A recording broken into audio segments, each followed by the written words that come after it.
Bismillahirrahmanirrahim. Alhamdulillah rabbil alamin. Allahumma salli wa sallim ala sayyidina wa nabiyina Muhammadin wa ala alihi wa sahbihi wa barik wa sallim ajma'in, amma ba'du. Alhamdulillah, kita insyaallah akan membaca kitab Hilyatul Lubbil Masun bi syarhi Al-Jauharul Maknun, syarah daripada kitab Jauharul Maknun, yang mana kitab Hilyatul Lubbil Masun, syarah dari kitab Jauharul Maknun fi Ilmil Balaghah ini disyarahkan oleh Imam Ad-Damanhuri. Nama beliau adalah Ahmad bin Abdul Mun'im bin Yusuf bin Siyam Ad-Damanhuri. Kita membicarakan sedikit tentang biografi beliau,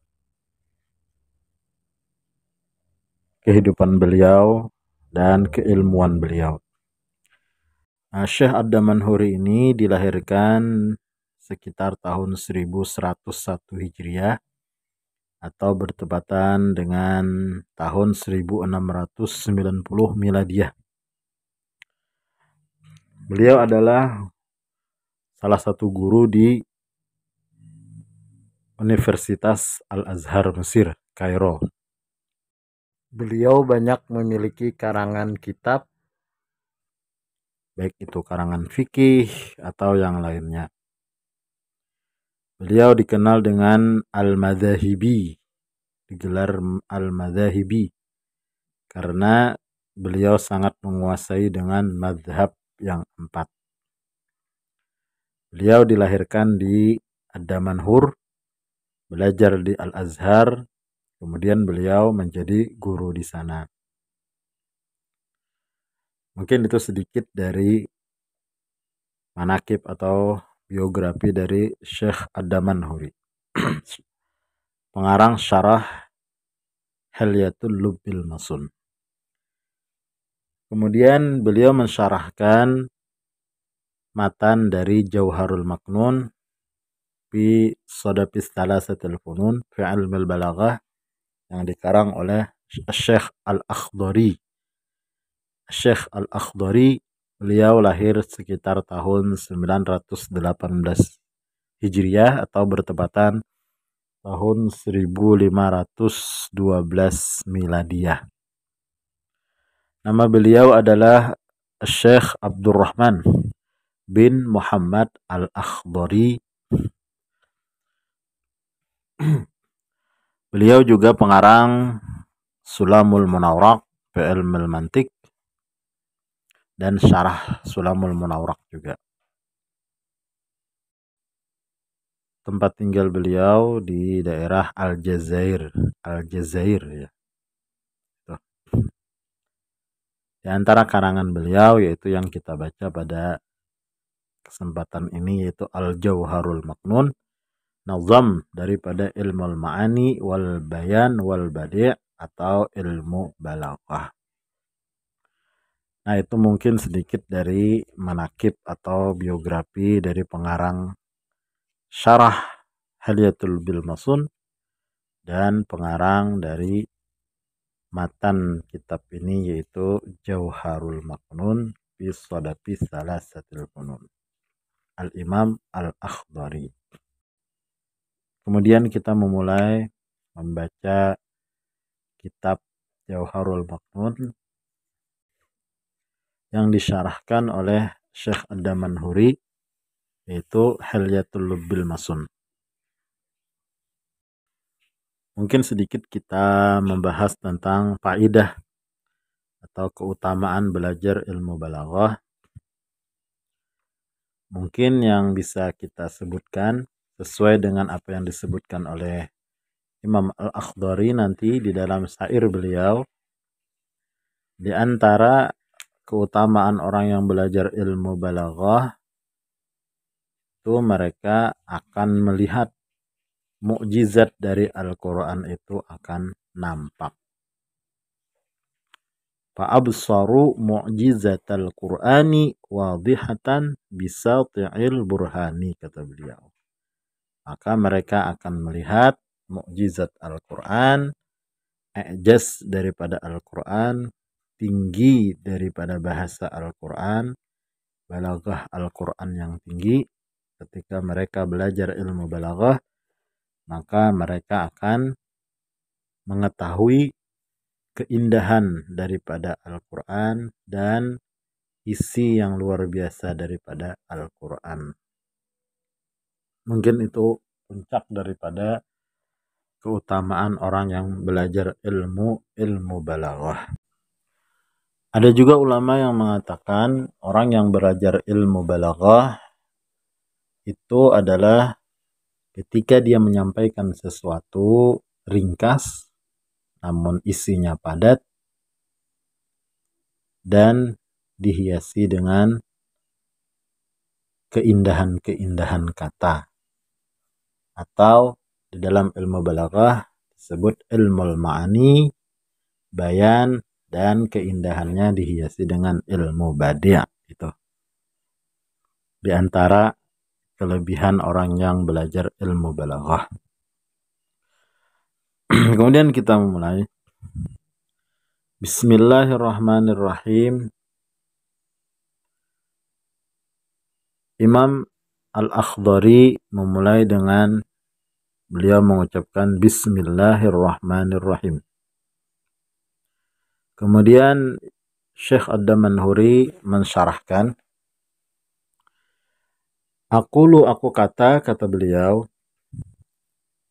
ibtada'a bil basmalati iqtida'an bil kitabil azizi.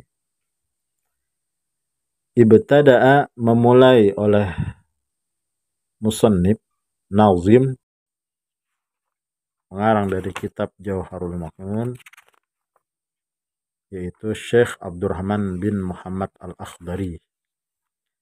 Syekh Abdurrahman Al-Akhdari memulai bil basmalati dengan mengucap bismillah.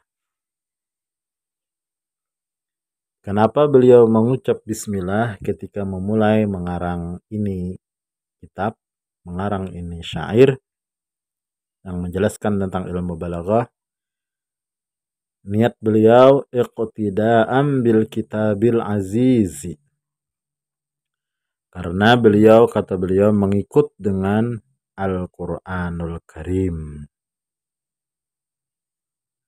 Sebagaimana di Al-Quranul Karim diawali dengan Bismillahirrahmanirrahim. Susunannya, bukan awal-awal turunnya. Nah, kalau awal-awal turunnya daripada Al-Quran, itu ulama khilaf. Ada yang mengatakan bismillah, ada yang mengatakan iqra, nah itu berbeda. Tapi ketika susunan Al-Quran yang kita baca sekarang, apalagi dalam mazhab Imam Asy-Syafi'i mengatakan Bismillahirrahmanirrahim, itu termasuk ayat dari surah Al-Fatihah. Nah, makanya Al-Quran dimulai dengan Bismillahirrahmanirrahim. Maka beliau pun juga memulai kitab dengan Bismillahirrahmanirrahim. Itu yang pertama niat beliau. Kemudian niat beliau yang kedua ketika membaca bismillah wa amalan bi khabar. Nah, kemudian beliau mengamalkan bi khabar dengan hadis. Ulama ada yang mengatakan di dalam ilmu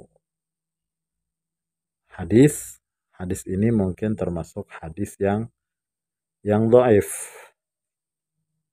Hadis yang dhaif. Tapi ulama usul hadis juga membolehkan untuk mengamalkan hadis-hadis yang dhaif di dalam fadailul amal. Dan juga sebagaimana hadis-hadis yang sahih mengatakan apapun yang dilakukan oleh Rasulullah Shallallahu Alaihi Wasallam, beliau selalu dimulai dengan Bismillahirrahmanirrahim. Mungkin hadis ini dhaif, tapi di dalam kitab Thal'atul Anwar usul hadis itu ada disebutkan bisyartil indiraji tahta syamili. Boleh mengamalkan hadis dhaif karena dia itu maknanya itu termasuk di dalam hadis-hadis yang sahih. Banyak hadis sahih yang mengatakan bahwasanya Rasulullah Shallallahu Alaihi Wasallam itu awal-awal sesuatu yang beliau kerjakan, beliau selalu membaca Bismillahirrahmanirrahim. Dan juga Rasulullah Shallallahu Alaihi Wasallam sering memerintahkan apabila memulai sesuatu dengan Bismillahirrahmanirrahim.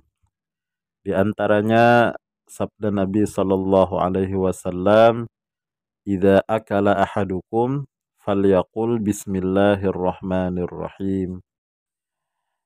Nah, jadi kata beliau memulai ini kitab dengan Bismillahirrahmanirrahim.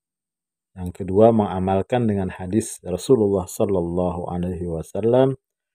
Kata Rasulullah Sallallahu Alaihi Wasallam, "Kullu amrin dzi balin la yubda'u fihi bi Bismillahirrahmanirrahim, fahuwa abtaru." Kullu amrin dzi balin, tiap-tiap perkara yang memiliki kebaikan, yang memiliki keadaan bagus, memiliki keadaan yang besar, dianggap perkara yang baik dalam agama Islam, la yubda'u fihi bi Bismillahirrahmanirrahim, ketika tidak dimulai padanya dengan Bismillahirrahmanirrahim, fahuwa abtaru, maka dia itu terputus. Maksud dari terputus, qalilul barokah, yaitu sedikit berkahnya. Mungkin amalannya itu, pekerjaannya itu bagus, berberkah. Jika dia tidak membaca Bismillahirrahmanirrahim, maka keberkahannya akan kurang dari sesuatu yang dimulai dengan Bismillahirrahmanirrahim. Kemudian wafi riwayatin, dan pada riwayat yang lain, kullu kalamin la yubda'u fihi bilhamdi lillahi fahuwa ajzamu. Ada di dalam riwayat yang lain juga disebutkan, tiap-tiap kalam la yubda'u fihi bilhamdilillah, tiap-tiap kalam yang tidak dimulai dengannya dengan alhamdulillah, fahuwa ajzamu, maka dia terputus juga. Fahuwa ajzamu, maka dia juga terputus. Nah, jadi ada dua riwayat di sini. Ada satu riwayat yang mengatakan Rasulullah bersabda, tiap-tiap perkara yang baik, yang dianggap baik dalam syariat umum ini, baik itu perkataan atau perbuatan, yang tidak dimulai dengan Bismillahirrahmanirrahim, maka sedikit berkahnya. Kemudian di riwayat yang lain, tiap-tiap kalam, nah ini lebih khusus, kalam yang tidak dimulai dengan alhamdulillah, fahuwa ajzamu, maka dia terputus, maksudnya kurang berkah. Kemudian beliau menjelaskan antara dua hadis ini, dalam dua ini hadis itu ada sedikit perselisihan lah mungkin. Satu mengatakan tidak dimulai dengan Bismillahirrahmanirrahim, yang satu tidak mulai dengan alhamdulillah. Nah, jadi mungkin dalam pikiran kita, jadi yang mana yang benar? Apakah dimulai dengan Bismillah atau dimulai dengan alhamdulillah? Kemudian kata beliau, wala ta'adzura fil amali bil haditsaini. Wala ta'adzura fil amali bil haditsaini. Dan tidak ada uzur pada mengamalkan bil haditsaini dengan dua hadis ini. yang mengatakan dimulai dengan bismillah dan yang mengatakan dimulai dengan alhamdulillah. Jadi yang mana yang dibenarnya, dimulai dahulu bismillah atau alhamdulillah. Tidak ada uzur, kata beliau, untuk mengamalkan dua hadis ini. Kenapa? Lihamlil ibtida'i fihima alal a'ammi. Karena memulai pada keduanya itu alal a'ammi, atas yang lebih umum. Minal hakiki, daripada ibtidah hakiki, wal idhafi, dan ada yang namanya idhafi. Adapun ta'rif dari ibtidah hakiki, yaitu huwallazi la yusbiquhu kalamun, sesuatu yang tidak dimulai akannya oleh kalam yang lain. Sedangkan ibtidah idhafi, yaitu huwallazi sabaqahu kalamun fahuwa bad'un bin nisbati lima qablahu, yaitu sesuatu yang mendahului akannya oleh kalam, tapi dia terdahulu dengan dinisbahkan kepada sesuatu yang sesudahnya. Yaitu ketika dinisbahkan dengan sesudahnya, dia terdahulu, tapi kalau sebelumnya dia tidak terdahulu. Itu namanya ibtidah idhafi. Itu alasan yang pertama, kata beliau. Kemudian atau lihamlihi fil awwali alal awwali, atau bagi membawanya ibtidah itu fil awwali, pada yang pertama, yaitu ibtidah hakiki, alal awwali, atas yang pertama, yaitu maksudnya bismillahirrahmanirrahim. Jadi bisa juga, kata beliau, ini langsung ditujukan bahwa bismillahirrahmanirrahim itulah ibtidah hakiki. Wafistani, dan pada yang kedua maksudnya adalah ibtidah idhafi alasani, atas alhamdulillah. Jadi alasan yang pertama tadi bisa jadi salah satu dari keduanya itu ada yang hakiki, lebih umum, yaitu hakiki dan idhafi. Kalau alasan yang kedua, kata beliau langsung menyebutkan bahwasanya bismillahirrahmanirrahim itulah ibtidah hakiki, alhamdulillah adalah ibtidah idhafi. Jadi sama-sama ibtidah. Jadi itu bisa saja tetap mengamalkan daripada hadisnya Rasulullah Sallallahu Alaihi Wasallam. Bandingannya kama fil Qur'ani al-mubayyini kaifiyatal amali bihima. Sebagaimana di dalam Al-Qur'an.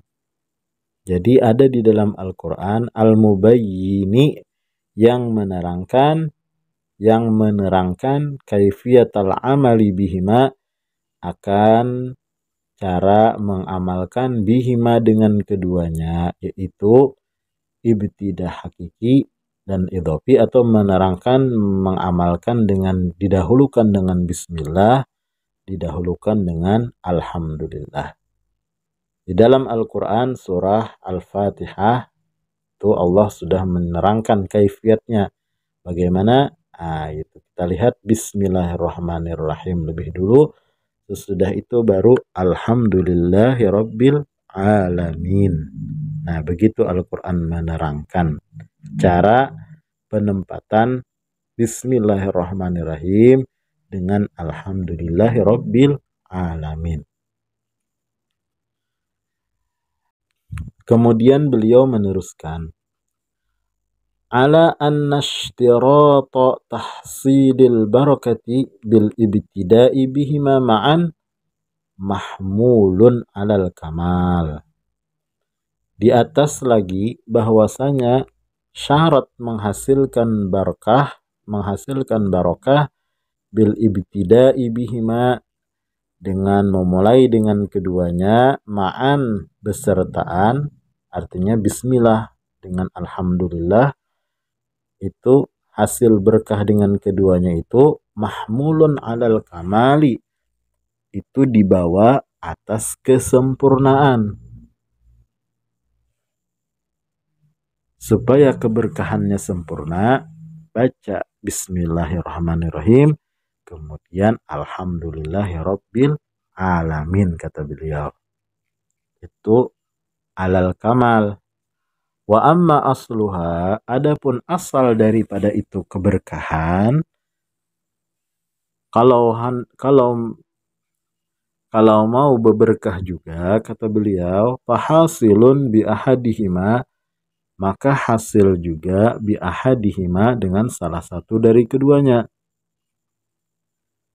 Baik dia mengucapkan bismillahirrahmanirrahim saja atau alhamdulillahirabbil alamin saja, itu sudah menghasilkan keberkahan, kata beliau.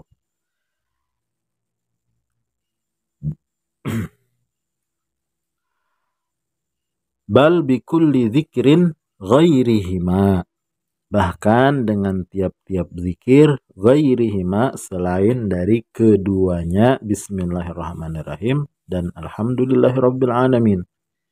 Bahkan kata beliau, kalau zikir selain bismillah dan alhamdulillah, sesuatu kita awali dengan zikir, itu juga berberkah, itu juga menghasilkan keberkahan, kata beliau.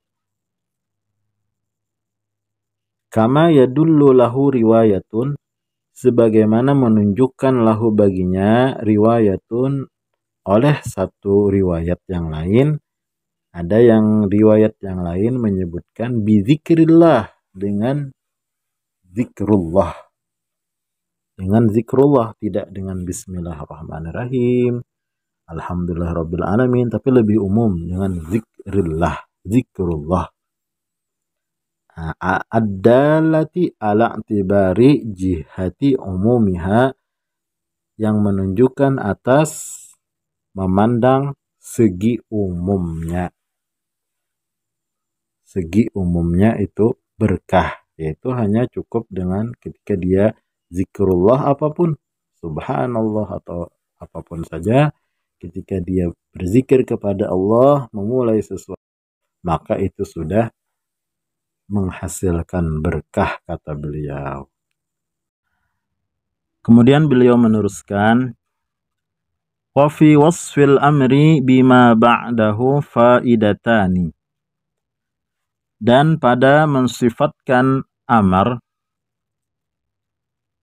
tadi ada dalam hadis Nabi SAW, kullu amrin, tiap-tiap perkara, zibalin, yang memiliki keadaan yang besar, keadaan yang penting. Jadi amrin itu disifatkan dengan zibalin, itu bima ba'dahu, dengan sesuatu yang sesudahnya, yaitu zibalin. Jadi perkaranya bukan perkara sembarangan, itu perkara yang memiliki sya'an wa khotor, sya'nun wa khotor, keadaan yang besar, keadaan yang baik menurut syariat Islam. Nah itu, maka dia apabila tidak membaca bismillah, maka kurang berkah. Jadi ketika Rasulullah SAW mensifatkan amrin dengan zibalin, itu kata beliau, kata Syekh Ad-Damanhuri, faidatani, ada dua faidah. Al-ula, yang pertama, ta'zimu ismillahi ta'ala, haitsu la yubda'u bihi illa fil umuril lati laha sya'nun wa khatarun, yaitu membesarkan nama Allah Subhanahu wa ta'ala. Sekira-kira tidak dimulai dengan namanya Allah Subhanahu wa ta'ala, tidak dimulai satu perkara dengan namanya Allah Subhanahu wa ta'ala, kecuali pada perkara-perkara yang memiliki keadaan besar, sya'nun wa khatar, keadaan yang yang besar, keadaan yang bagus menurut syariat Islam. Nah, baru itu disunahkan membaca Bismillahirrahmanirrahim. Bukan semua keadaan harus memakai Bismillahirrahmanirrahim. Apalagi perkara yang haram. Apabila dia memakai nama Allah, itu namanya dosanya bertambah. Ini perkara-perkara yang mubah, yang bagus. Itu ketika dia membaca Bismillahirrahmanirrahim, dia mulai dengan Bismillahirrahmanirrahim, maka berkahnya akan sempurna. Kemudian faedah yang kedua, as-saniyatu yang kedua, at-taisiru 'alan nasi fi muhaqqaratil umur. Yang kedua adalah at-taisiru 'alan nas, yaitu memudahkan atas manusia fi muhaqqaratil umur, pada perkara-perkara yang hina-hina, yang rendah-rendah.